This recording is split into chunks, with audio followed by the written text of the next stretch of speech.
영혼 매우 많아 나의 앞에 나서서 생물하게 하시네 나의 앞에 나서서 생물하게 하시네 나의 날 따라보고 예수님 나시니 그의 사랑 오직 그니 말할 수 없도다 성도가 받은 영혼 하늘 나아갈 때에 영혼을 나의 찬송 예수님 하셨네 영혼을 나의 찬송 예수님 하셨네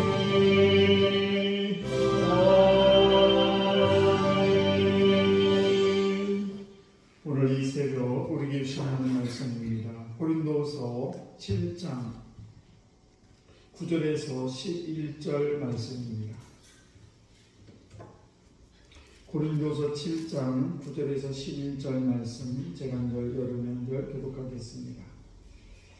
내가 지금 기뻐함은 너희로 근심하게 한 까닭이 아니요 도리어 너희가 근심함으로 회개함에 이른 까닭이라. 너희가 하나님의 뜻대로 근심하게 된 것은 우리에게서 아무 해도 받지 않게 하려 함이라.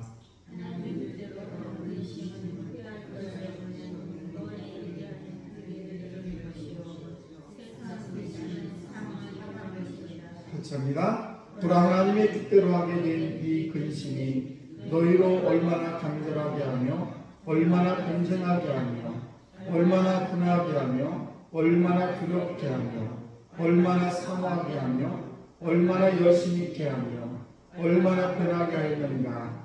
너희가 그 일에 대하여 일체 너희의 깨끗함을 나타내었는가.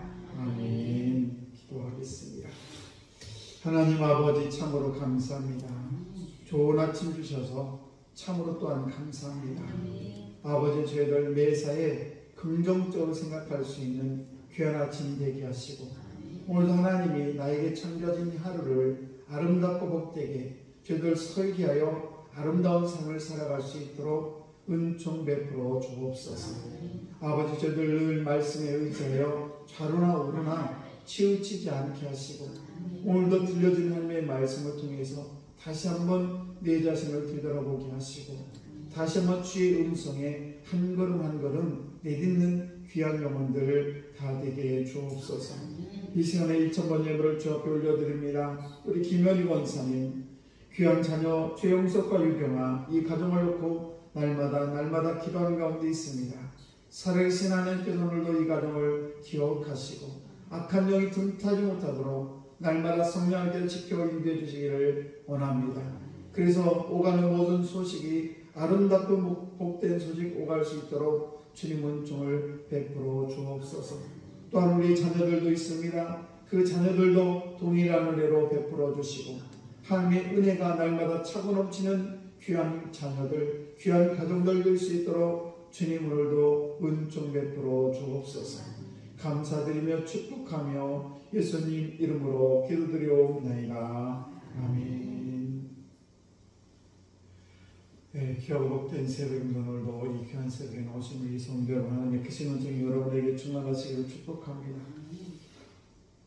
목회를 하면서 성도들이 잘못된 길을 걸어갈 때가 있습니다. 예를 들면 기도해야 될 분이 기도를 하지 않는다거나 아니면 맡겨진 사명을 잘 감당하지 못할 때 그럴 때 이 목사로서 어떻게 하면 좋을까 고민이 참 많습니다.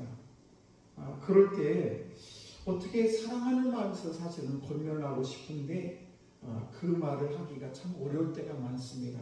왜냐하면 그런 권면의 말을 했을 때 그것을 받아들이는 그 당사자가 그래 목사님이 정말 오늘 목사님께서 하나님을 대언해서 나에게 이런 깨우침을 주시는구나 참 감사하다 이렇게 받아들이면 얼마나 좋겠습니까? 그런데 대부분의 성도들은 목사님이 나만 미워한다 이렇게 생각하기 때문에 권면의 말씀을 드린다는 게 쉽지가 않습니다.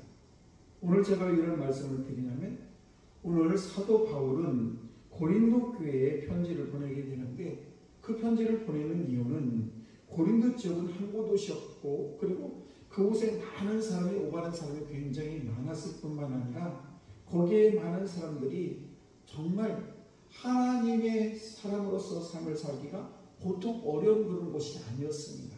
이 살기가 무척 어렵고 그리고 많은 죄악들이 많은 곳이 바로 고린도 지역인데 그런데 고린도에 사는 그런 교인들이 진정 그리스도인으로서의 삶을 살아가는 것이 아니라 그 사람들과 동화되어서 잘못된 길을 걸어가고 있었습니다. 그때 사도 바울이 고린도 교회를 개척을 했었고 그리고 그 고린도 교회를 사랑하는 마음으로 편지를 보냈는데 그 편지를 보고 사도 바울을 오해를 하고 사도 자격이 있네 없네 이러면서 이 사도 바울을 못마땅한 그런 고린도 교인들이 있었습니다. 그때에 사도 바울이 다시 디도라는 사람을 보내서 다시 그 편지를 이 고린도 교인 성도들에게 보내게 됩니다. 근데 고린도 교인들이 그 편지를 받고 처음에 시험에 들었습니다. 왜냐하면 이 사도 바울 편지는 좋은 내용이 아니라 당신들 그렇게 살면 안 됩니다. 그런 삶을 하나님이 기뻐하는 삶이 아닙니다. 라는 그런 내용의 편지였기 때문에 그렇습니다. 그런데 그들이 처음에는 그런 이야기, 그런 편지를 받고 그들이 충격을 받았지만 시간이 점점 지나면서 하나님의 은혜를 깨닫게 되고 그렇구나. 우리가 하나님의 자녀로 하나님의 자녀라는 삶을 살지 못했기 때문에 그러면서 그들이 스스로 회개하고 그러면서 다시 이 고린도 교회에 있는 그런 사람들이 디도를 통해서 그들이 회개했다는 소식을 듣게 됩니다. 그때 사도 바울이 너무 기뻤다는 사실입니다. 우리가 오늘 이 하지 않아도 될 근심에 대해 함께 말씀을 나누려고 합니다. 옛말에 이 고민하는 인간 아름답다라는 그런 말이 있는데 때로 우리가 고민도 필요하지요. 문제는 어떻게 창조적인 고민을 하느냐가 매우 중요한 것입니다. 잘못된 그런 고민, 그냥 좋지 않은 고민은 우리에게 절대 도움이 되지 않습니다. 근심이 무조건 잘못된 것이 아니라 우리가 어떤 근심을 하느냐, 창조적인 근심을 하는 것이냐 아니면 창조적이 못한 그런 근심을 하는 것이냐, 이것에 따라서 우리 인생이 많이 좌우가 되는데 그런데 많은 사람들이 하지 않아도 돼. 우리가 얘기하는 쓸데없는 그런 근심이라는 경우가 너무 많다는 것입니다. 그래서 이 하지 않아도 될 근심에는 6가지가 있는데 그 6가지 제가 오늘 말씀을 드리고 이 말씀을 통해 여러분들이 근심이 기쁨으로 변하는 여러분 되시기를 축복합니다. 그 첫 번째는 지난 일을 붙들고 근심한다는 것입니다. 지난 일은 이미 끝난 일이에요. 지나간 일이에요. 우리가 근심하고 걱정하는 것을 가만히 생각해 보면 지난 것에 대해서 필요 없이 많은 시간을 들여서 근심하고 있다는 사실입니다. 사실은 돌이킬 수 없는 그런 일인데 그런데 그것을 가지고 근심하고 고민하게 됩니다. 울어도 되지 않는 일이에요. 아무리 운다고 해서 그것이 다시 되돌아오지 않는데 그런데 그 옛날 걸 가지고 여전히 근심하고 고민하고 그것 때문에 우울해할 필요가 절대 있어서는 안 된다는 것입니다. 이것은 시간 낭비고 어리석은 일이죠. 그래서 우리는 절대 지난 일을 붙들고 근심한 일을 해서는 안 된다는 것과 두 번째는 일어나지도 않은 일에 대해서 미리 땡겨서 근심한 경우가 있다는 것입니다. 그것을 우리는 어려운 말로 기우라고 하죠. 그래서 하늘이 무너질까봐 근심하고 뭐가 잘못될까봐 근심하고 그래서 일어나지도 않은 일에 대해서 미리 근심을 하면서 주눅이 들어서 그냥 걱정하고 움츠리는 그런 인생에 대해서는 안 된다는 사실입니다.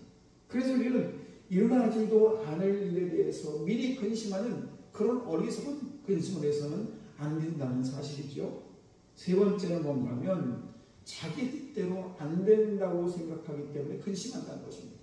자, 그러면 내가 근심한다고 내 뜻대로 됩니까? 안 됩니다. 그런데 이 내 뜻대로 되지 않는다는 이 근심은 가만히 되돌아보면 가만히 자세히 살펴보면 이것은 교만에서 비롯된 거예요. 내가 다 할 수 있는 것이 그렇게 많지가 않습니다. 내가 감기 걸리는 것, 코로나19 걸리는 것, 이거 내가 통제한다고 되는 게 아니에요. 그런데 이런 것 때문에 내 뜻대로 되지 않는다. 내 자녀가 내 뜻대로 되지 않는데, 내가 사업하는 것이 내 뜻대로 되지 않는다. 내 건강이 내 뜻대로 되지 않는다. 내 뜻대로 되지 않는 것이 얼마나 많습니까? 그런데 그것을 가지고 그냥 세상 만사 모든 것을 다 내가 짊어진 것처럼 내 뜻대로 되지 않는다고 해가지고 그것 때문에 내가 그것을 때문에 고민하고 근심할 필요가 없다는 사실이죠. 네 번째는 뭔가 하면 내가 유명함을 추구함으로 생기는 그런 근심입니다. 내가 이름을 높이는 것, 내가 좀 높아지는 것, 다른 사람보다 좀 우쭐해지는 것, 내가 다른 사람보다 조금 더 잘 사는 것, 내가 다른 사람보다 좀 건강해지는 것, 이런 것을 가지고 내가 굳이 그렇게 근심할 필요가 없는 겁니다. 어제도 제가 주일 예배 때 말씀을 드렸습니다만, 세상에 나보다 똑똑한 사람들이 얼마나 많고, 나보다 정말 잘 사는 사람도 많고, 나보다 잘생긴 사람도 많고, 이 세상에는 나보다 훌륭한 사람들이 훨씬 많습니다. 내가 최고가 될 수가 없는 거예요. 그러므로 내가 유명하지 못해서 그것 때문에 고민할 필요가 없고, 그것 때문에 근심할 필요가 없는 것입니다. 내 이름이 그렇게 유명해지고 싶을 필요가 전혀 없는 그런 삶을 살아야 되는데, 그냥 어떻게 하면 내 이름을 올려볼까? 그러면서 그것 때문에 고민하고, 내 자식이 다른 사람들보다 더 잘 돼야 되는데 이런 것 때문에 굳이 고민할 필요가 없다는 사실입니다. 다섯 번째는 완전히 맡기지 못하는 그런 근심거리라는 사실입니다. 여러분, 우리 사람들은 어느 정도까지는 주변의 이웃을 믿고 살아야 되는 것입니다. 우리가 운전수 옆에 앉아가지고 계속 잔소리하는 사람이 있습니다. 이리 가라 저리 가라. 그런 사람이 있는데, 그런다고 해가지고 계속 그런 말을 하게 되면 그 운전하는 사람도 근심이 생기고, 그 옆에 앉아서 잔소리하는 사람도 근심이 있는 것입니다. 그래서 그 운전하는 사람에게 맡기는 거예요. 비행기를 타면 조종사에게 모든 것을 다 맡겨야 되지. 가가지고 잔소리하면서 높이가 어떻다, 뭐 어쩌죠, 이렇게 얘기할 필요가 전혀 없는 것입니다. 마찬가지로 우리 인생에 있어서도 내가 믿지 못해서 그것 때문에 근심하는 경우가 너무 많다는 것입니다. 그런다고 해서 내가 근심한다고 그렇게 바뀌느냐? 그렇지 않다는 사실이죠. 그러므로 저와 여러분들이 내가 근심하게 되면 나도 마음이 편치 못하고, 내가 잔소리한다고 해서 그 사람 마음도 편치 못하고, 그러므로 저와 여러분들은 완전히 맡기지 못해서 근심을 가지고 고민할 필요가 없다는 것입니다. 여섯 번째는 죽음에 대한 그런 두려움이 생기는 근심입니다. 우리 사람은 누구나 태어나면 다 죽게 되어 있어요. 시간이 어떻게 죽어가느냐가 중요한 것이지, 어떻게 살다가 죽는 것이 더 중요한 것이지, 그냥 죽는 것이 두려움에 빠져서는 안 된다는 사실입니다. 그러므로 저와 여러분들은 이렇게 제가 6가지 말씀을 드렸는데, 이런 것들은 가만히 생각하면 내가 근심하도 안 해도 되는 것들이에요. 그런데 이런 것을 땡겨다가 내가 오늘도 이것 때문에 고민하고 이것 때문에 근심에 빠져서 두려움을 떨고 있다면 이것은 하나님이 기뻐하는 일이 아니라는 사실입니다. 사랑하는 성도 여러분, 우리가 사는 저와 여러분, 혹시 근심이 있다면, 그렇다면 오늘 말씀을 드린 6가지 두려움 때문에 힘들고 아프다면 다시 한번 하나님의 뜻이 무엇인지를 고민하시고, 그리고 하나님의 뜻을 이루어드리는 그런 주인공이 되셔서 여러분의 모든 근심이 다 주님께 의지하고 다 맡기고, 오늘도 여러분의 삶이 기쁨이 충만한 복된 삶이 되시기를 주의 이름으로 축복합니다. 기도하겠습니다.